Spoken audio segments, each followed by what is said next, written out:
جب اردوان نے کہا کہ فرانسیسی حکومت دہشت گرد تنظیموں کو مدد فراہم کرنے والی حکومت ہے، انہوں نے ان خیالات کا اظہار جسٹس اینڈ ڈیولپمنٹ پارٹی کے اجلاس صدر سے پارٹی کے صدر دفتر ملاقات کے دوران کیا۔ انہوں نے کہا کہ متعدد حلقے اور ممالک ترکی کی ترقی کی راہ میں رکاوٹیں کھڑی کرنے کی کوشش میں مصروف ہیں۔ انہوں نے کہا کہ ترکی جیسے جیسے ترقی کرتا جا رہا ہے، اس کی آمدنی کے موقع جیسے جیسے بڑھتے ہیں، ان کے عناصر اور ممالک کے دکھ و درد بھی مسلسل اضافہ ہوتا جا رہا ہے۔ تمام دہشت گرد تنظیمیں نے ترکی کا گھیراؤ کر رکھا ہے اور یہ تمام عناصر ہماری اقتصادی ترقی کو نشانہ بنائے ہوئے ہیں۔ انہوں نے کہا کہ شام میں جاری چشمہ امن فوجی آپریشن کو روکنے کی اصل وجہ علاقے میں دہشت گرد ریاست کے قیام کی راہ ہموار کرنا، جس کی ترکی ہرگز اجازت نہیں دے گا۔ انہوں نے دہشت گرد تنظیموں کو حاصل بیرونی حمایت کی طرف اشارہ کرتے ہوئے کہا کہ علاقہ میں انہوں نے بڑے پیمانے پر قلعے اور سرنگیں قائم کر رکھی ہیں۔ ان سب سرنگوں کے لیے انہوں نے یہ کنکریٹ کہاں سے حاصل کی؟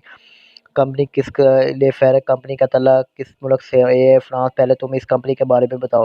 فرانس دہشت گرد تنظیموں کی پشت پناہی کر رہا ہے۔ انہوں نے کہا کہ جب تک علاقے میں دہشت گردی ختم نہیں ہو جاتی، ہم آخری دہشت گرد کے خاتمے تک ان کا تعاقب کرتے رہیں گے۔ ہمیں نہ ہی دھمکیاں، بلیک میلز یا کسی قسم کے کھیل ہماری راہ میں رکاوٹ بن سکتے ہیں۔ Subscribe, share, like, comment.